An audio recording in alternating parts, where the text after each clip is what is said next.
The grand chandelier in the ballroom sparkled like frozen stars. The sound of laughter and clinking glasses echoed through the vast hall of Dante Moretti's mansion. Guests in elegant gowns and sharp suits moved gracefully across the polished marble floor, unaware of the undercurrents that pulsed beneath the surface.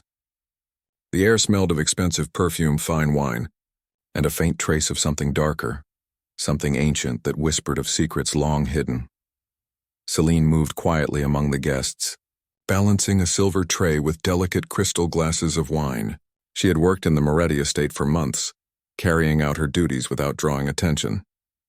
She was small, shy, and often invisible to the wealthy elite, which suited her perfectly. But tonight she felt a tension in the air that made her heart beat faster. Her eyes fell on the wine she carried. Something about it made her pause. There was a shimmer she had never seen before, almost like the liquid held a shadow inside. Her trained senses, a gift she had learned from her grandmother, who had whispered old stories of curses and dark magic, warned her that this wine was dangerous. Dante Moretti, the man of the hour, stood near the center of the hall, his presence impossible to ignore. Even across the crowded room he commanded attention. He wore a dark tailored suit that hugged his broad shoulders, and his sharp eyes scanned the guests like a predator evaluating prey. People feared him, respected him, and whispered his name in awe. The Mafia boss who ruled the city with intelligence, ruthlessness, and an air of untouchable power. Celine's heart skipped when her gaze met his. She had seen him before, of course, and knew of his reputation. Yet in this moment she saw something that no one else did, a faint shadow of loneliness and curiosity behind his cold, calculating eyes. She took a deep breath and approached him, keeping her tray steady. Her voice was barely above a whisper, trembling as she spoke. Mr. Moretti, please, don't drink that wine." Dante turned his gaze on her, amused. A slow smile curled on his lips. "And why would I listen to a shy little waitress?" His voice was smooth, deep, and filled with amusement. "Do you think your warning scares me?" Celine swallowed, forcing herself to meet his gaze. "It's not safe. That wine, it carries a curse. It's not just ordinary wine." Her words were cautious, measured, but full of meaning.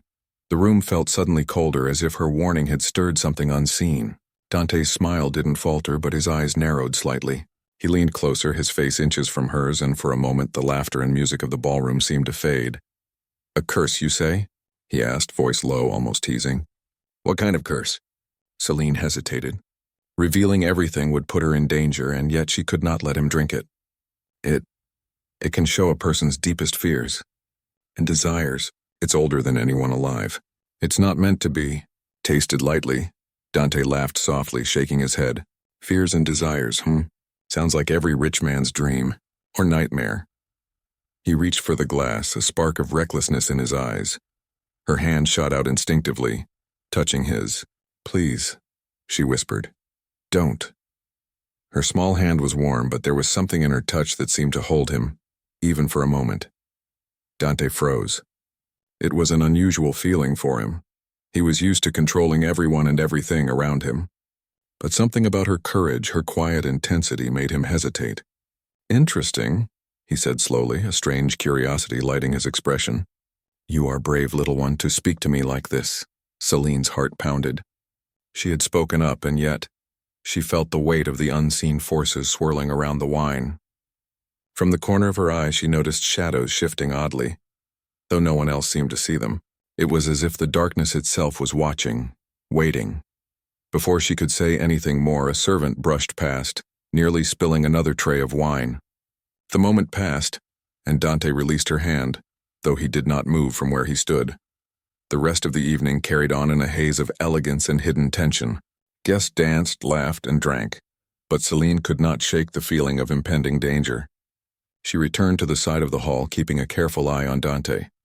She could see him moving through the crowd with ease, charming those around him, yet every so often his gaze would drift toward her. It was both unnerving and inexplicably thrilling. Later, when the gala reached its peak, Dante invited Celine to serve him directly.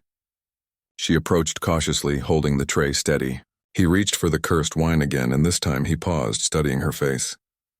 "You have warned me twice now," he said softly. "Why? You are just a girl, yet I feel..." You know more than you let on. Celine's voice was barely audible, yet every word carried weight. Because I can see it. I know what it can do. If you drink it, you may see things you cannot forget. You may lose control. Dante's eyes darkened. There was a strange mix of intrigue, amusement, and something that could almost be called respect. He set the glass down on the tray and leaned closer, lowering his voice. Then tell me, what is it you are not saying? Celine hesitated. Revealing the full truth could make her a target, yet staying silent felt like letting him walk into danger. It's bound to an old spirit. It whispers to those who drink it, shows them the truths they hide in their hearts, not just their sins, but their desires. Some cannot bear it. Dante studied her quietly. He reached out, brushing a loose strand of hair from her face, a gesture so delicate it seemed out of place for a man like him. You are strange, he said finally, and I like it. Fearless in a way most are not. Perhaps you are the only one here who could truly challenge me. Celine's cheeks flushed and she looked down, uncertain how to respond. But then from the edge of the room she saw it again, a dark ripple moving along the floor like liquid shadow. Her heart tightened. The curse was near, and it hungered for him. Dante's smile faded as he noticed her sudden unease. What is it? He asked, his voice sharp now, protective. She shook her head, trying to calm herself. Nothing, just be careful, please. For the rest of the night, Celine stayed close, serving wine, clearing plates, and keeping her eyes on him. She noticed subtle changes in his demeanor. The slight twitch in his jaw, the way his eyes seemed to linger on shadows that weren't there, the faint tension in his shoulders. He was sensing the curse, even if he did not yet understand it. As the gala drew to a close, guests began to leave, laughing and chatting, oblivious to the danger that had brushed past them. Dante finally dismissed her, but not before meeting her gaze one last time. There was an intensity in that look, a silent acknowledgement that something extraordinary had passed between them, something neither fully understood. Celine walked toward the door, her heart still pounding. She had done what she could, but the shadow of the curse lingered in the air, wrapping around the mansion like a living thing, and she knew that Dante, for all his power, would not forget her warning. As she stepped out into the cool night air, she felt a sudden shiver run down her spine. The wind carried a whisper, faint and urgent, calling Dante's name. She knew in the deepest part of her being that the night was far from over. The shadows were waiting, and soon, Dante would face choices that could change everything, not just for him but for her as well. Celine's hand rested over her heart as she watched the mansion from the street. The city seemed quiet, almost peaceful, but she knew better. Darkness stirred in the halls, in the shadows between the walls, and in the cursed wine that had not yet been fully tested. Somewhere inside, Dante felt it too. The pull, the tension, the promise of something he could not resist. And neither of them realized how close they were to a night that would change their lives forever. The first spark of fate had been struck, delicate and fragile, yet burning brightly in the darkness. The night after the gala, the mansion was quiet, but it felt alive in a strange, unnatural way. Shadows seemed to slither along the walls, and the flickering candlelight made the marble floors shimmer like water. Dante Moretti walked through the halls alone, the cursed wine untouched but heavy in his mind. He could still feel the pull of something unseen, something dark that stirred whenever he thought of it. Celine, meanwhile, had returned to her small room behind the mansion's kitchens. She could not stop thinking about Dante, the way he had looked at her, the intensity behind his usual cold expression, and she worried. The curse she had warned him about was ancient and cunning. It did not forgive mistakes, and it did not forget. The next evening, Dante called for her. The servants were used to her quiet presence, and they stepped aside without question as she followed his instructions, carrying a tray with water and untouched wine. But tonight he did not wait in the grand hall. He was in the side corridors where the shadows were thick, and the air smelled faintly of earth and something older, older than the city itself. He stood near a heavy oak door, carved with intricate symbols that seemed to move in the candlelight. He did not speak at first. He only watched her approach, and she felt the familiar pull of his gaze, strong and unyielding, like a current beneath still waters. You warned me about the wine, Dante said at last, his voice low and careful. Yet you did not tell me everything. Celine swallowed. She had known this moment would come. I could not. she admitted softly. It is dangerous even to speak its full name. The spirit within the wine, it is older than memory. It listens to the heart, and it can show what a person hides even from themselves. Dante raised an eyebrow. What do you mean? It can reveal your fears. And your desires, Selene said, her voice trembling slightly. Some truths are too heavy to bear. Some people break under their own reflection. Dante studied her closely, his sharp eyes searching her face for a hint of exaggeration, a lie, but all he saw was fear and sincerity intertwined. She was small, shy, and unassuming, and yet somehow she held a power he did not understand. Show me, he said finally, his tone calm but commanding. Show me what you mean, Selene hesitated. No one had ever asked her to do this. Guiding someone through the curse's visions was dangerous. Many who tried to face it unprepared had never returned the same. But she saw something in Dante's eyes, a flicker of vulnerability, curiosity, and perhaps trust, and she knew she could not refuse. She led him to a hidden staircase behind the oak door, descending into the depths of the mansion. The air grew colder with each step, thick with the smell of old stone and earth. At the bottom, a narrow hallway opened into a cellar. The room was dimly lit by torches set in sconces, casting long dancing shadows across the walls. Shelves of old wine and dusty bottles lined the space.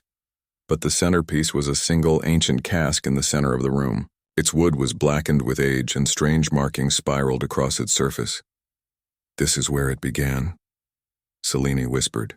This wine, it carries a curse from long ago, a spirit bound to the vineyard, to the cask, and now, to anyone who dares to drink it. Dante stepped closer, placing his hand on the cask. A shiver ran through him, a sense that the air itself was alive, watching, waiting. He could hear faint whispers, soft and almost musical, calling his name. Do you feel it? Selene asked. Her hand brushed his arm lightly, not in fear but in guidance. It knows your heart. It will show you what you hide from yourself. Dante's jaw tightened. And what if I am not afraid, he said. He had faced countless threats, killers, rivals, and betrayals. He had always been in control. What then? Selene's eyes met his, unwavering. Then it tests you in ways you cannot imagine. Power does not protect you from yourself. He hesitated, then slowly, deliberately, he took a sip from a small glass she held. The moment the liquid touched his lips, the world shifted. The torches flickered and shadows grew taller, moving like living creatures. The room seemed to stretch and twist. A cold wind circled them, whispering secrets in a language Dante felt he almost knew but could not fully understand. Images flashed before his eyes. Memories of betrayal, of people he had hurt to climb higher, of choices he had made in anger and pride. And then desires he had buried, the longing for connection, for trust, for someone who could see him as he truly was, without fear or greed. Selene guided him through each vision, her voice calm and steady. See it, Dante, accept it. Only by facing it can you be free of it. He struggled, his body tense, his mind screaming against the revelations. He wanted to fight, to dismiss them, to crush the visions under his strength. But there was no strength in denial, only in recognition, only in understanding. And for the first time in years, he felt powerless. Hours seemed to pass in moments. The visions continued, some terrifying, some beautiful, all real in their intensity.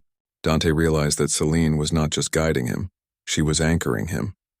Her presence, her calm, her courage, it steadied him in a way no one else could. Finally, he sank to the floor, gasping, sweat and cold mingling on his skin. Selene knelt beside him, her hand on his shoulder. You are stronger than many, she whispered, but strength alone cannot save you. Only understanding can. Dante looked at her, and for a moment all the arrogance and control he usually wielded melted away. In her eyes he saw no fear, no judgment, only patience, understanding, and something he could not name. Something that stirred in his chest, unfamiliar and frightening, yet thrilling. You saved me, he said, voice hoarse. I don't know how. Selene shook her head gently. I did not save you. You faced it yourself. I only helped you see it clearly. The choice was always yours. The air between them was thick with unspoken words, with a tension neither fully understood. Dante wanted to say more, to reach out, to confess something he had never admitted to anyone. But the shadows around them seemed to pulse with a warning, a reminder that their journey was far from over. Suddenly a cold wind blew through the cellar, extinguishing some of the torches. Shadows gathered in the corners, moving with purpose. Selene's eyes widened. It knows you now, she whispered. The curse, It is aware of your heart. You must be careful. It will not rest. Dante's gaze darkened. He stood, moving to the cask, inspecting it closely. Then we must face it together, he said. His voice was low, determined. If it wants to challenge me, I will not falter, and I will not let it harm you either. Celine felt a warmth spread through her chest, a mixture of relief and something more complicated. For the first time, she sensed that Dante was not just a man of power, but someone capable of change, someone who could trust her, and perhaps in time, someone she could trust in return. They left the cellar slowly, the shadows seeming to follow them up the stairs. The mansion's halls were quieter now, the echoes of the gala replaced by the hum of anticipation and danger.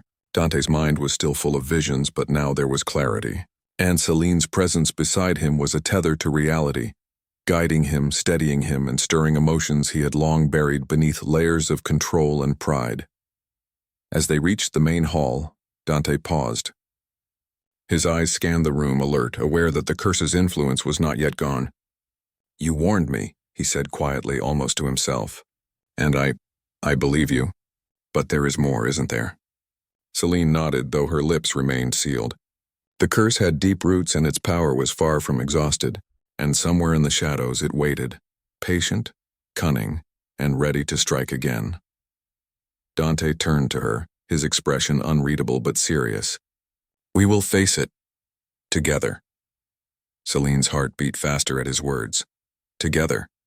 The idea seemed impossible yet hopeful. Dangerous yet comforting. And in that moment, as the shadows whispered and the mansion held its breath, something shifted between them. A connection forged in fear, courage, and the faintest spark of something neither dared name aloud. Outside, the night was still, the moon casting pale light over the city. But inside the mansion, darkness lingered. The curse had not ended. It had only begun, and soon Dante and Celine would realize that their fates were entwined in ways neither could yet understand. End of Part 2. Cliffhanger. As they reached the balcony, a figure moved among the shadows, a presence neither Dante nor Celine had seen before. The air grew colder, the whispers louder. Celine felt a shiver run down her spine, and Dante's hand instinctively found hers. They were not alone.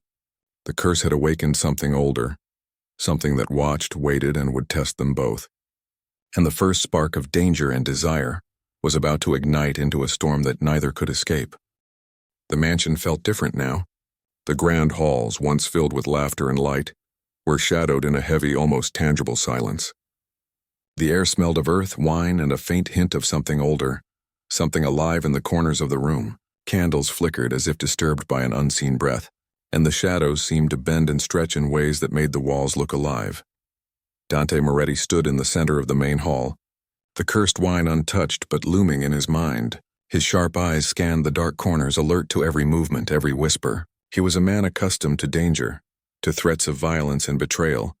Yet tonight the threat was different. It was not a rival gang nor a spy.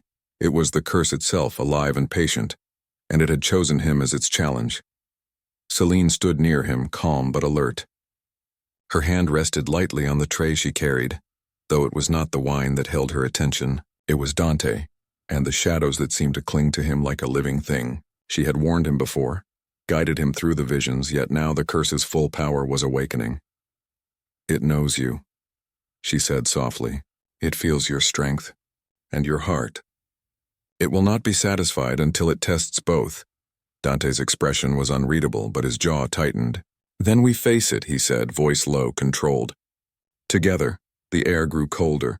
The torches flickered violently, casting elongated shadows that stretched across the marble floors like dark fingers. Whispering voices echoed faintly, calling Dante's name, speaking in a language he could almost understand. The mansion itself seemed to shift, as if the walls and ceilings were alive, breathing around them. Celine stepped closer to him, her presence steady, anchoring him against the swirling darkness. Listen to me, she whispered. The curse is not invincible. It feeds on fear, on denial, on pride. You must face it honestly. Only by accepting yourself can you break its hold. Dante's eyes softened for a moment, revealing a rare glimpse of vulnerability.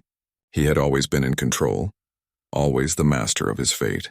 Yet now the shadows forced him to confront truths he had long hidden. Guilt, regret, the longing for connection, and a fear of losing everything he had built. The shadows surged suddenly, converging in the center of the hall. A figure formed within the darkness, a presence more solid than air, more alive than any human. It moved with grace and menace, its eyes glowing faintly like embers. The whispering voices rose, forming words Dante could barely understand, promising power, destruction, and revelation. Celine stepped forward, her voice firm and unwavering. "You will not have him," she said. "Not without his consent, not without his courage, and not without truth." The shadow hissed, a sound like the wind through cracked stone. It lunged at Dante, twisting reality around him, showing visions of failure, loss, and despair. The cursed wine's influence rippled through the hall, tugging at his mind, threatening to overwhelm him. Dante's breath came fast, but he did not falter. He thought of Celine, her calm eyes, her unwavering courage. He thought of the choices he had made, the mistakes he had buried, and the truths he had denied. Slowly, deliberately, he faced them. Each fear, each desire, each regret was acknowledged, not fought, not hidden. The shadow shrieked in frustration, unable to consume him as long as he faced himself honestly. Celine moved beside him, her hand brushing against his arm, lending him strength. "Do not turn away," she whispered. "The curse feeds on hiding. Face it fully and it loses its power." Dante's eyes glowed with a fierce intensity as he met the shadow's gaze. "I see it," he said, voice steady. "I see myself. Every mistake, every longing, every truth I have hidden, I accept it." The shadow recoiled, its form twisting violently. It shrieked and writhed as if the world itself resisted its presence. The torches flared, casting bright, purifying light across the hall. Dante's acknowledgement, his courage, was like a sword cutting through darkness. Celine breathed a quiet sigh of relief. "Now," she said, her voice soft but commanding. "The final step. Trust me completely. Let me guide the curse's release." Dante nodded. He had followed her through the visions, through the fear, and now he trusted her fully. He placed his hand in hers, and together they focused on the ancient cask of wine, the origin of the curse. Celine whispered words she had learned from old texts. A combination of warning and command, and the shadows began to dissolve, retreating from the hall as if beaten back by light and truth. The mansion trembled slightly, the air heavy with released tension. Dante and Celine stood together, hand in hand, the cursed wine now nothing more than liquid in a glass, powerless and ordinary. Dante looked at Celine, his expression unguarded for the first time in years. "You guided me," he said, voice low. "Not just through the curse, but through myself. I owe you more than I can say."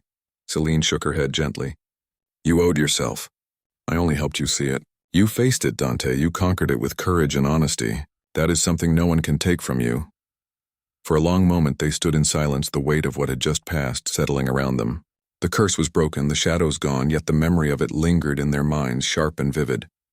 And in that silence something else grew, a quiet bond, forged in trust, courage, and shared vulnerability. Dante's hand lifted to brush a strand of hair from Celine's face, gentle and deliberate. "You are unlike anyone I have ever met," he said. "Strong, brave, and unafraid.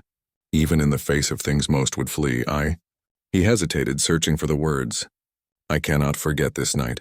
Or you." Celine's heart quickened, but she kept her composure. "Nor should you," she replied softly. "But remember, the world is not as forgiving as the curse. We must be careful." He nodded, a faint smile tugging at his lips. "Careful, yes, but we are stronger together. You have shown me that." The mansion seemed to breathe around them, its darkness finally tamed yet still alive in memory. The night outside was quiet, the moon casting silver light over the city, reflecting off the streets and rooftops like a watchful eye. Inside, Dante and Celine walked slowly back toward the main entrance, their hands brushing together, a touch filled with unspoken understanding and a spark of something neither could yet name. As they reached the grand doors, a distant echo of laughter or whisper drifted through the halls. Neither could tell if it was real or a remnant of the curse's final moments. Yet both felt it, a reminder that the world held more mysteries than they could yet understand, and that their bond, forged in darkness and courage, would be tested again. Dante paused at the doorway, looking out at the city below. "Celine," he said quietly, "tonight changed more than the curse. It changed me. I want to learn what it means to be more than what I was, more than power, More than fear. Celine met his gaze, her own heart stirred by the sincerity in his words. And you can, she said, but only if you keep facing yourself honestly every day. Courage is not just in fighting shadows, it is in living truthfully, even when it is difficult. He smiled faintly, the weight of years of control and solitude beginning to lift. Then will you stay with me? He asked. Not as a servant, not as someone below me, but as someone who walked this path with me, who sees me as I am. Celine hesitated, then nodded. I will, she said softly. But remember, this is not the end. The world is full of shadows. Some are broken, some wait. We must be ready. Dante took her hand fully in his now, feeling the warmth and strength she offered. Then we face them together, he said firmly. The mansion seemed to exhale around them, the shadows retreating entirely, leaving only the soft glow of candlelight and the faint scent of old wine and earth. Outside, the city was quiet, but within the walls, something new had begun, a bond forged in courage, trust and shared vulnerability. For the first time, Dante felt a strange, thrilling sense of peace, and Celine, standing beside him, felt the same. They had faced the curse, confronted their fears and desires, and emerged changed, stronger and closer. As they walked through the halls, leaving the cask behind, a faint whisper brushed against their ears, soft and distant, as if carried on the wind. The heart that fears nothing may still be claimed by darkness. Both paused, exchanging a glance that spoke volumes. The curse was gone, but the world held mysteries yet untold, and in that moment they understood something essential. Their journey together had only just begun. They stepped out into the night, side by side, ready to face whatever came next. Together.